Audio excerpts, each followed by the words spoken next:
Bom, então, olá, seja bem-vindo a mais essa conversa aqui na Hora do Dharma. No encontro de hoje, nessa super live, a gente vai conversar sobre 10 maneiras nada convencionais de se começar no budismo, A gente poderia abrir mais um pouco esse título e falar um pouco sobre a questão da sabedoria do silêncio na gestão da vida, gestão da própria vida. E dentro desse processo da sabedoria do silêncio, ou seja, dentro de como o funcionamento do mundo externo e o mundo interno eles coemergem, Como que entender o funcionamento da mente pode nos ajudar então a ampliar nossa visão e naturalmente a nossa vida melhora, a vida das pessoas melhoram e a gente é capaz então de descobrir recursos internos, como compaixão, amor, alegria, equanimidade e assim por diante. Então, dentro disso, a gente tem a contribuição do budismo, a contribuição do Dharma, que nada mais é do que esses 2.600 anos de práticas, de ensinamentos, ou seja, de laboratório de como que a mente funciona. E, em geral, as pessoas são apresentadas a esse tema como se fosse necessário criar uma espécie de vínculo vitalício, E, de modo geral, as pessoas não querem isso. Aqui, a forma como a gente vai ver, ele funciona muito próximo da abordagem que é descrita no Sutra do Coração da Prajnaparamita, Ou seja, os ensinamentos,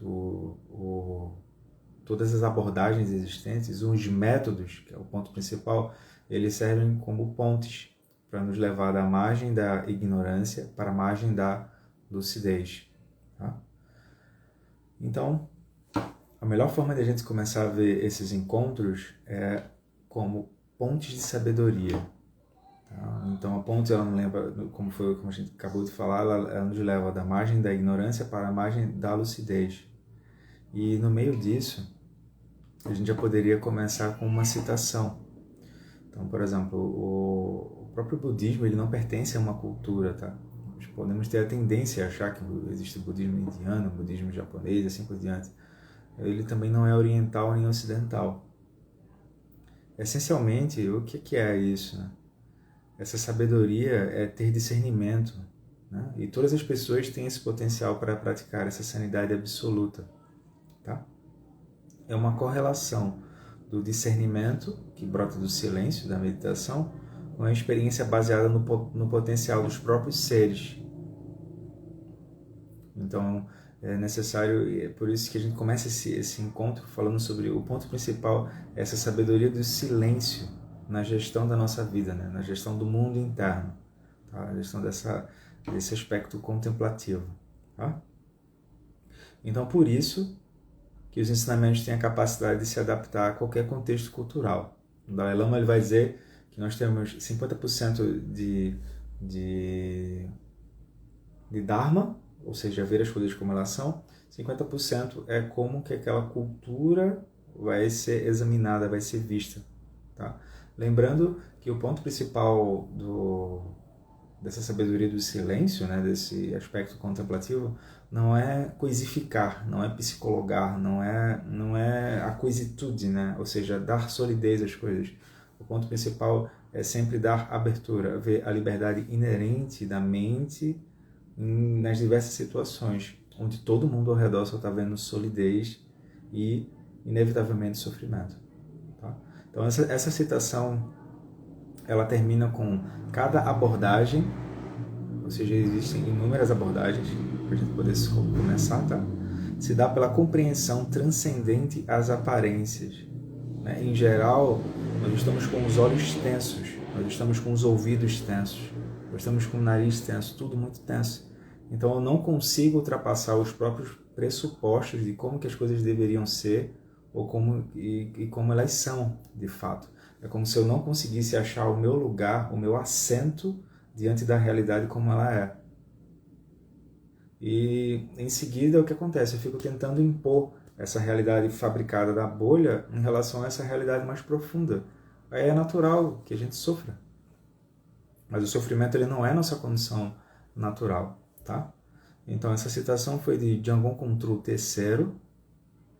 E tendo falado isso, a gente então entra no tema que é o seguinte. Em geral, quando a gente procura os ensinamentos, procura a meditação ou procura o Dharma, né? Em geral, a gente está ferrado. A gente faz um pouco o ouvido de adolescente, assim, olha, ah não, isso aqui eu já sei, isso aqui eu sei como é que faz. E a gente está um pouco sonolento sobre como que a realidade ao redor ela se constrói, né? Diante dos nossos olhos.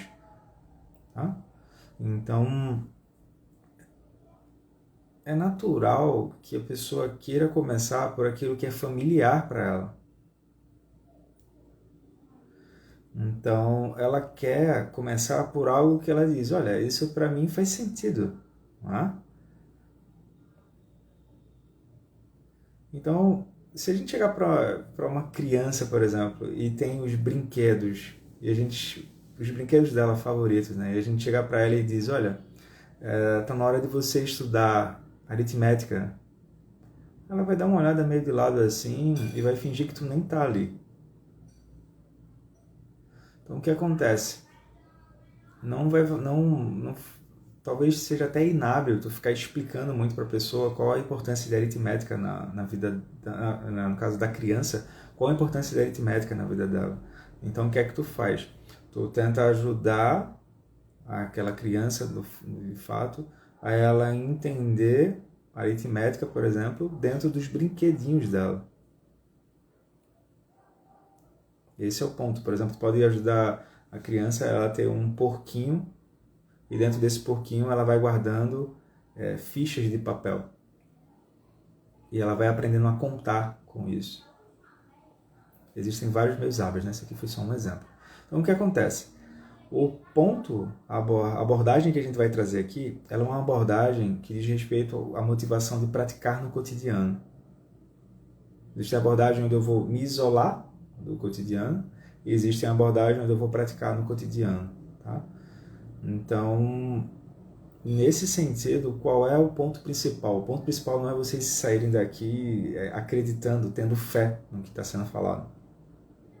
O ponto principal é justamente vocês pegarem o que está sendo falado e testar na vida de vocês. Se permitir olhar com cuidado se o que está sendo falado pode ser praticado. É isso, é bem simples, é bem direto. Tá? Dharma significa ver as coisas como elas são, de fato, e não como os nossos pressupostos congelam as coisas ao redor. Tá? Então, por exemplo, as nossas relações, a relação conosco, com nossos pais, filhos, colegas de trabalho, esses são os locais para mostrar como é que está o nosso avanço nos estudos e na prática sobre essa questão da sabedoria do silêncio, né? na nossa gestão, ou seja, a compreensão do mundo interno. Tá? Então, eventualmente a gente até pode sentar para meditar um pouco. E a gente pode achar que isso é se isolar. Mas isso, na verdade, é como se fosse um tratamento, pessoal. Quando a gente está doente de, sei lá, a gente pegou um Covid-19, né? Tá aí. Vamos supor que a gente tenha pego e a gente precisou ficar isolado. Ou seja, tu precisou se tratar. Né? E cada um é responsável pelo tipo de tratamento que deseja, né? Nesse sentido, o que acontece? É muito importante já começar de cara aqui, dizendo que tudo que está sendo falado aqui, todos os métodos que vão ser falados aqui, eles são como água e sabão. Ou seja, eles são usados, tá? Na medida que a gente vai vendo a sujeira, né? Aqueles locais que a gente se nega a ver. Né? Os locais que a gente acha que tem uma estratégia de fuga, por exemplo. Né? Mas o ponto principal é justamente a gente perceber que no lugar onde a gente está, na dificuldade que a gente está, ou também no local onde está fácil que a gente está, a gente pode começar a se transformar. Tá? Em geral, a gente sempre tende é muito interessante isso, a gente sempre tende a adiar a nossa transformação, se entupindo de coisas, situações, lugares, pessoas, etc, etc. É muito interessante isso, né? E uma pessoa que é ausente, uma pessoa que se torna ausente em relação ao mundo interno, é uma pessoa infeliz, com certeza. Tá? Então, vamos imaginar que a gente está numa escada rolante, tá? Essa escada rolante, o nome dela é sabedoria. O nome da escada rolante é modelo sabedoria. Então não faz sentido a pessoa querer se orgulhar se ela está no primeiro ou se ela está no último degrau. O ponto principal é ela entender que ela está no térreo e ela quer se mover para um próximo andar. Tá? Ou então ela está no primeiro andar e ela quer voltar para o térreo. Enfim, lembrar que esses degraus de sabedoria, eles são degraus. Tá? Logo, a gente precisa entender qual é o lugar que a gente está para a gente ter vontade de avançar. E às vezes a gente vai precisar de um estímulo para poder avançar. Porque nem a gente mesmo confia na gente, né? A gente tem esse certo vício de se sentir miserável, coitadinho, vitimista e tal. Então, o que acontece? Em geral, as pessoas procuram o Dharma ou procuram a meditação não quando elas estão bem. É impressionante isso. Elas só procuram o Dharma ou a meditação quando elas estão com a mente perturbada e elas desejam se livrar dessa perturbação. Né? Então, nesse sentido, eu listei aqui 10 maneiras que não são tão convencionais de se começar. No sentido de que se você pegar um livro ou se você for para um local de prática formal, em geral você não vai ter isso assim organizado, né? A pessoa fica um pouco perdida até. Por quê? Porque tem muita informação para ela decantar. E, em geral, a pessoa não tem tempo de decantar a informação. Então, a gente tem essa nuance, que é, eu tenho algo que eu desejo avançar, ou seja, todos os seres desejam ser felizes, todos os seres desejam evitar o sofrimento. Né? E, ao mesmo tempo, eu tenho pouco tempo para fazer isso, né? Porque a gente está sempre se ocupando, é muito interessante. Aí parece que se a gente não está ocupado, a gente não se sente vivo. Enfim, isso pode ser uma conversa para um tema para uma próxima conversa, né? Mas aí, o que é que eu fiz aqui? Eu simplesmente listei 10 maneiras de se começar no budismo do jeito que a pessoa está, no momento, tá? Em geral, tem uma armadilhazinha, uma areia movediça nossa, que é achar que a gente precisa estar perfeito para começar. E não é assim. Não é assim. Então vamos lá. A primeira forma de se começar é simplesmente uma sensação de pertencer, ou de ela se sentir útil, né? A pessoa, então, ela quer equilibrar a vida dela, seja lá o que seja isso, tá? O ponto aqui, eu não vou criticar cada ponto, eu vou só dizer que, olha, isso aqui é uma ponte que você pode fazer. Você pode pegar essa ponte, que é simplesmente essa sensação de pertencer, se sentir útil, de tentar equilibrar a sua vida, e você pode começar por aí. Tá? Ou seja, nesse sentido, a pessoa ela deseja ter um propósito elevado. Ela está em busca de um sentido para a vida dela, um sentido mais amplo. Né? Ela deseja ser alguém melhor na vida. Tá? Então ela começa a se dar conta de que ela tem determinadas ações que ela vai fazendo e essas ações elas têm consequências. Tá? E às vezes a gente tem consciência dos resultados dessas ações, às vezes não. Às vezes a gente simplesmente está no modo de ser automático. Tá? Então isso também inclui a fixação às identidades, tá? Ou seja, a pessoa se sente presa ao próprio mundo que ela constrói o tempo todo. Né? Nós somos construtores de realidade o tempo todo. Tá? Então, em geral, esse primeiro grupo ele se move, né, bastante, assim, por uma sensação de culpa, uma sensação de remorso, uma sensação de ressentimento, uma sensação de querer superar alguma crise que ela está passando, né?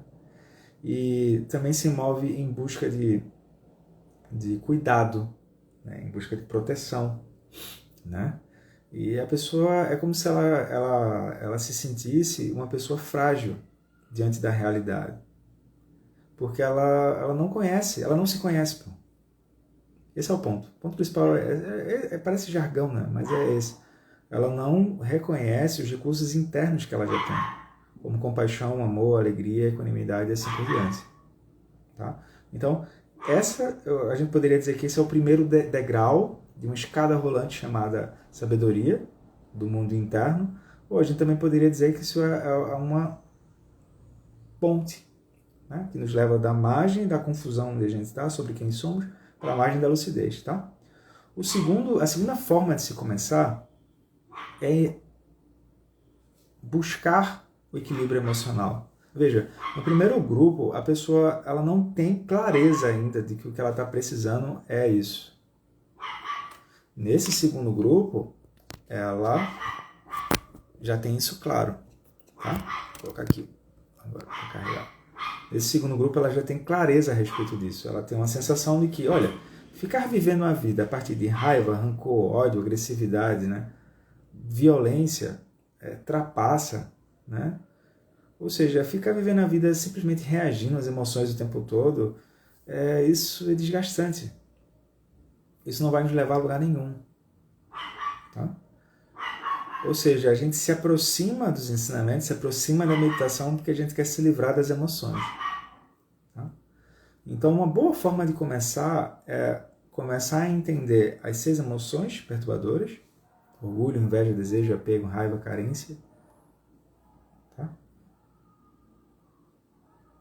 E também entender as 4 qualidades incomensuráveis e as 6 perfeições.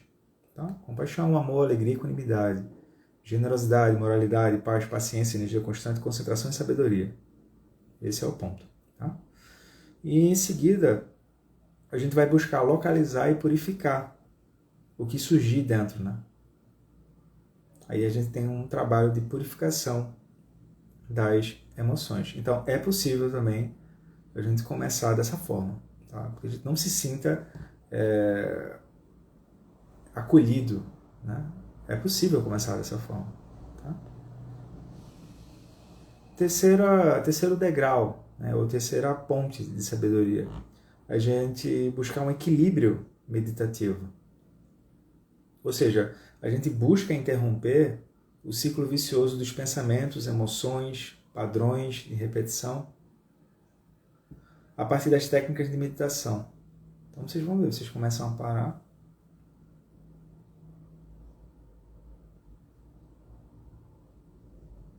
A primeira coisa que a pessoa entende é que ela tem um corpo. Durante o dia a dia ela não lembra que ela tem um corpo. É como se ela tivesse uma realidade paralela. E parece que tudo ao redor do universo tem como centro de gravidade o umbigo dela. Né? E não é.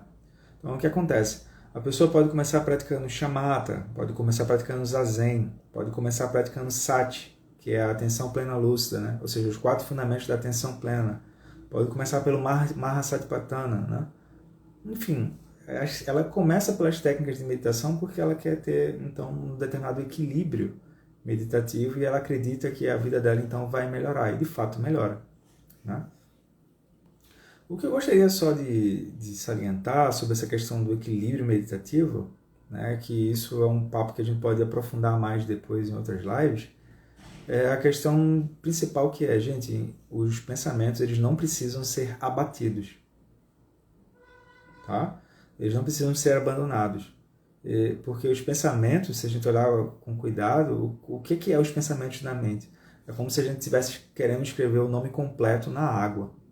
Então vocês façam esse teste assim. Pega uma pia, enche d'água e tenta escrever o nome ali. E essa é a verdadeira natureza dos pensamentos, tá? Então a meditação ela vai te dar algo muito maior do que simplesmente achar que é parar de pensar. Não, não é isso. tá? Mas isso é um papo para uma outra conversa. 4. A gente pode começar no Dharma, no budismo, né, com contato com essa sabedoria do mundo interno, com a cura das relações. Muito importante. Muito importante.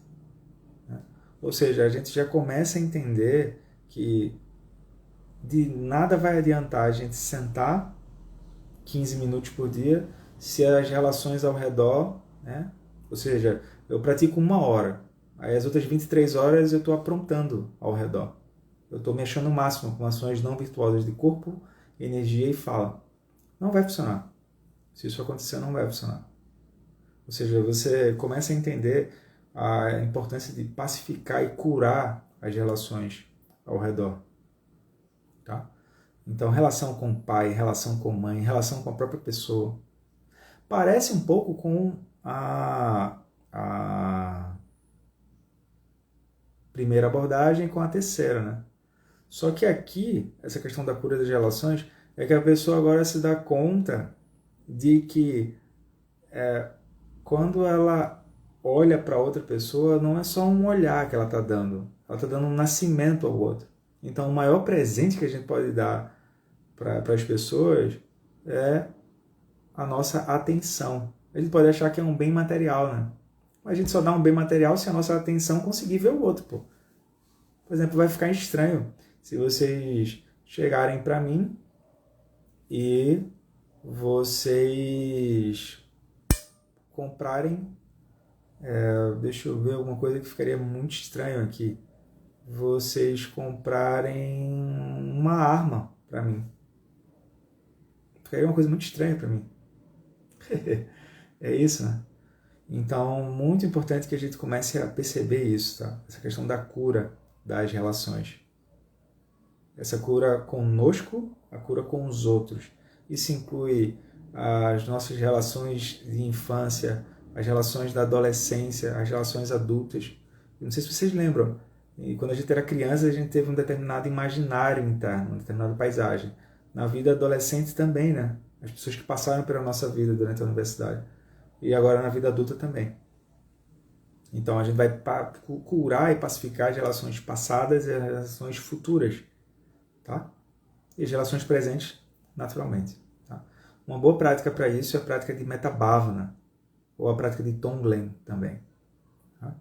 Então, quinta forma de começar é a gente se dar conta de que eventualmente a gente vai ficar doente, né? Eu rezo para que a gente não tenha sofrido uma amnésia e tenha lembrado que há pouco tempo atrás várias pessoas estavam doentes de Covid-19, né? Então, por exemplo, uma doença ela tem um aspecto profundo, né? Então, por exemplo, na medicina tibetana, a doença tá relacionada ao desequilíbrio dos 5 elementos, tá? Ou seja, quando a gente às vezes está doente, pode ser que essa doença seja uma relação nossa que está desequilibrada. Essa relação inclui a forma como a gente se vê, a forma como a gente vê os nossos familiares, a forma como a gente vê o nosso grupo, a forma como a gente vê a nossa comunidade, a forma como a gente vê a sociedade e a biosfera. Se essa forma tiver com olhos contaminados, né, pelos venenos mentais, vai dar problema. Tá? Então, agora, se a pessoa começar a praticar shamatha com foco nos 5 elementos, começar a praticar Metta Bhavana, Tonglen, ou seja, práticas de compaixão de fato, ela vai começar a perceber mais rápido quando que esse desequilíbrio começa e quando que esse desequilíbrio vai desencadear numa doença. Tá? É muito bonito, sabe? Ou como que um tibetano descreve o processo de doença de uma pessoa. Em geral, a gente fica preso nas histórias que a gente fica contando. Ah, eu tô assim porque não sei o que, papapá. Na verdade, é um desequilíbrio dos elementos. Então, esse fator doença também. É possível começar nos ensinamentos, na sabedoria do silêncio, por aí vai, por uma questão de saúde da pessoa. É possível.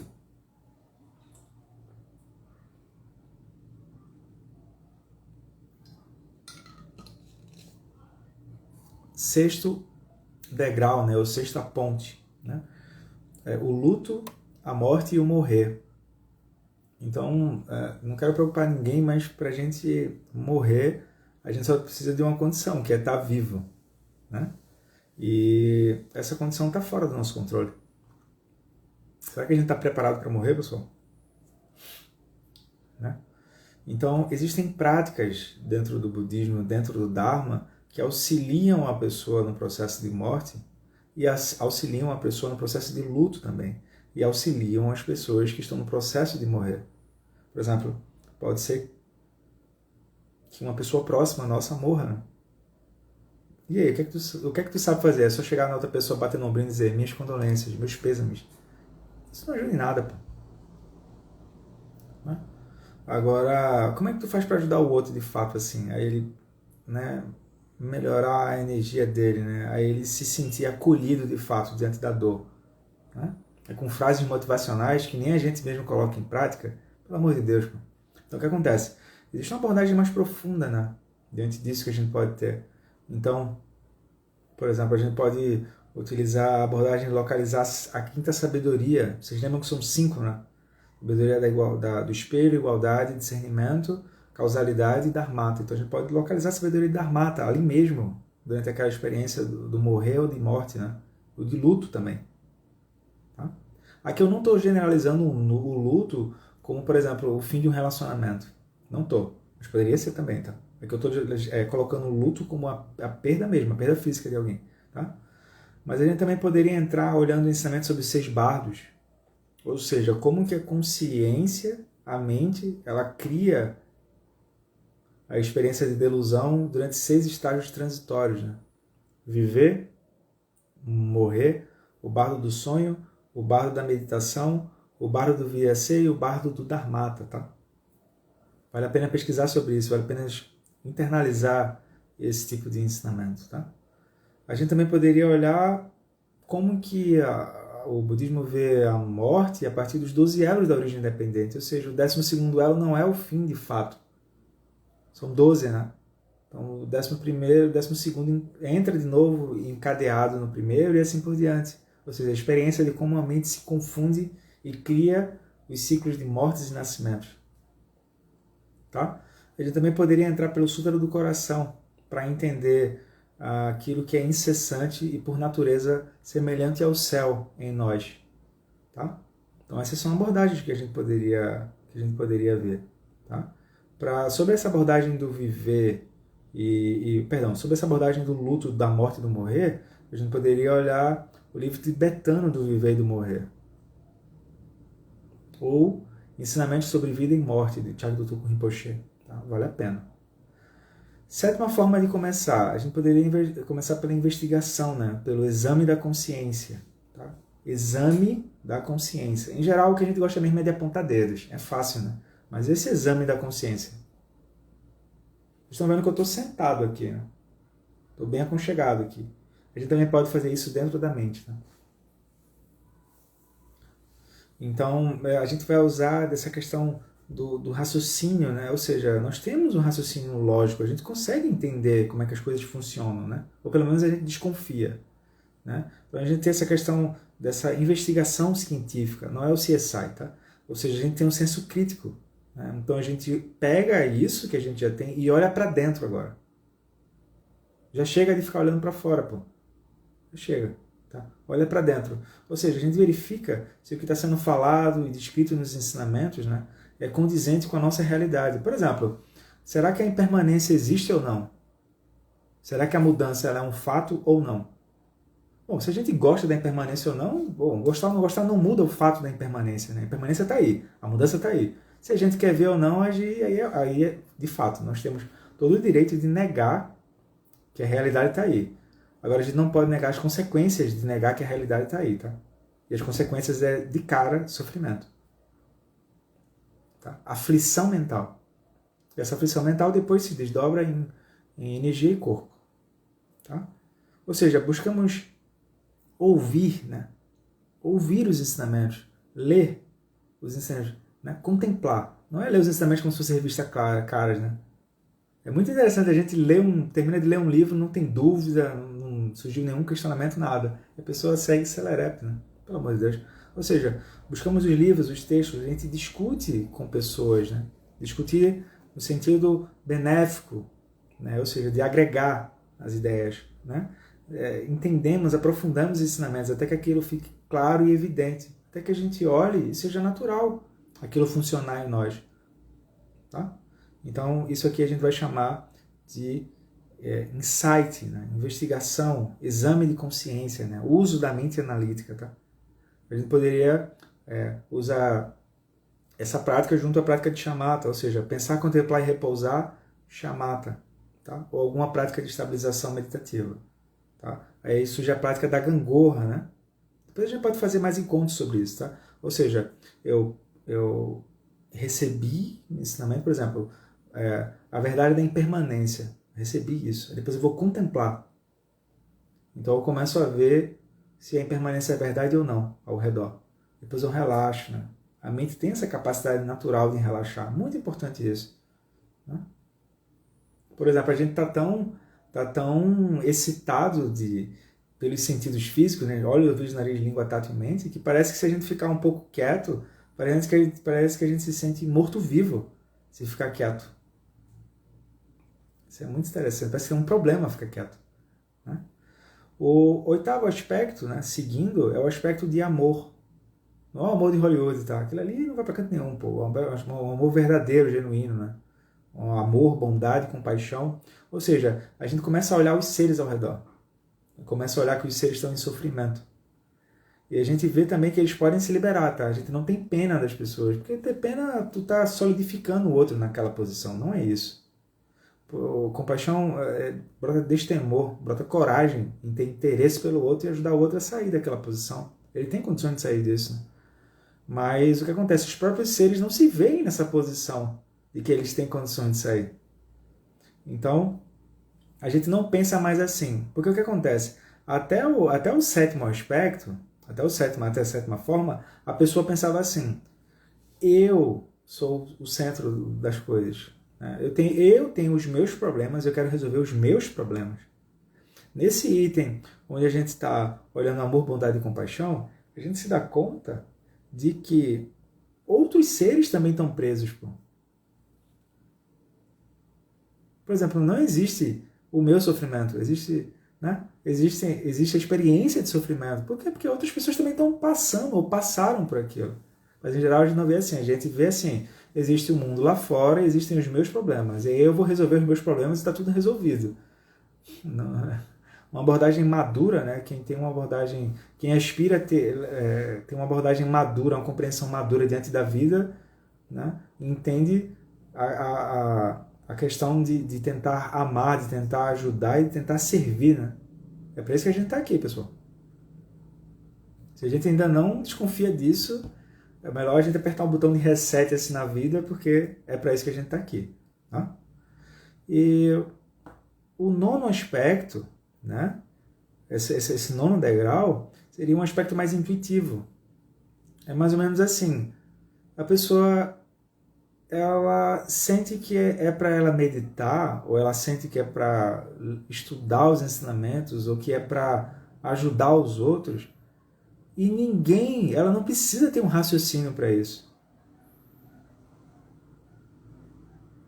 Vocês lembram que desde o começo a gente falou, né? A abordagem que a gente está usando é uma abordagem prática, a abordagem que quer usar o cotidiano como forma de avançar. Né? Ou seja, a pessoa simplesmente diz assim, é natural ajudar os outros. Eu não preciso ter uma explicação lógica, né? Cientistas americanos, né? Especialistas dizem, né? Bacharéis, né? Doutores, embaixadores, não precisa disso. A pessoa ela olha ao redor e diz, bom, o natural da vida é ajudar. Eu chamei isso de aspecto intuitivo, tá? Um aspecto intuitivo de ajudar. Tá?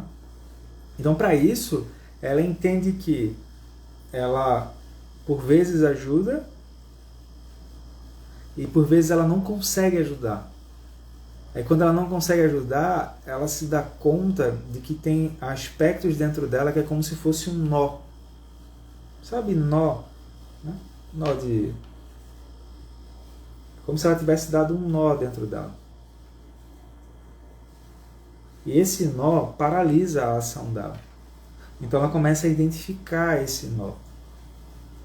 E ela começa a ter ela tem essa aptidão natural. Ela diz, bom, sempre que eu não consigo ajudar, é porque alguma coisa dentro de mim paralisou. O que é isso? Como que a mente se engana e cria esse nó? Uma outra forma também de usar esse aspecto mais interno é a questão de busca por mantras, orações, preces, recitação de puja. É como se a pessoa, o ponto principal dela, a busca dela, né? A busca dela é a transcendência. Tá? Ela não está muito preocupada com entender, ela não quer meditar, ela quer sentir a transformação. Essa é uma forma também de se começar. Tá? E por fim, um aspecto que pode acontecer, né? É um pouco raro, mas é possível acontecer. A pessoa então, ela busca os ensinamentos, ela busca a meditação porque ela está procurando a iluminação. Esse é o ponto. Ou seja, ela busca a sabedoria, ela quer saber a verdade das coisas. Ela está cansada de ficar se enganando, né? De ficar com historinhas que não vão para canto nenhum. Né? Ela quer olhar e dizer, de onde é que vem a coragem desses grandes seres? Né? Esses grandes seres de sabedoria, de onde é que vem a coragem desses seres? Que eles andam no mundo assim. Então, a pessoa busca, ela quer entender a essência da mente, né? Ela quer entender a natureza da mente, ela quer entender a sabedoria da vida como ela é. Ela quer entender essa dupla realidade, né? Tathagata, né? A natureza de Buda, né? Ou seja, a essência de quem ultrapassou o conflito e a delusão de todo o resto do samsara para uma experiência límpida de bem-aventurança. Né? Então, o ponto principal é a pessoa entender a ignorância. Em sânscrito isso é chamado de avidya, tá? A-V-I-D-Y-A, ou seja, perda da lucidez. Tá? E nesse ponto, a pessoa se dá conta de que é simples. Se ela entende o funcionamento da mente, a vida funciona bem. Se ela não entende, a vida vai ser uma merda, porque ela não entende mais ou menos a origem das fixações dela e ela fica apontando dedos. Daqui a pouco ela toma decisões que ela não queria tomar e a vida então segue girando dentro do samsara. Né? Ou seja, a partir dessa compreensão do mundo interno, surge essa sabedoria do silêncio na gestão da vida. Ou seja, o silêncio ele é um recurso que a gente pode ter e nos permite discernir o que é sabedoria e o que não é. Pô. Tá? Então a pessoa começa a gerar lucidez diante das circunstâncias e é natural que vai ter compaixão. Um dos critérios para saber se a pessoa está avançando ou não é que a compaixão e a lucidez andam juntas. Tá? Então a gente também começa é natural que a gente olhe ao redor e comece a aspirar que as pessoas também possam ultrapassar seus véus de confusão. Que elas possam realizar, que elas possam internalizar esse aspecto, né? E assim, a pessoa então vê toda essa realidade ao redor, essa realidade que a gente entende como sendo um mundo do desejo e apego, como um caso particular dessa sabedoria muito mais ampla que a gente, para dar nomes, a gente vai chamar de Prajnaparamita, né?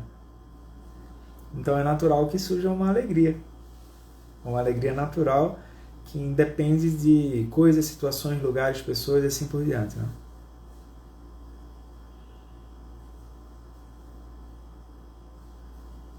Então é isso, pessoal. Espero ter ajudado. Fiquem bem e até a próxima conversa, tá? Tchau, tchau.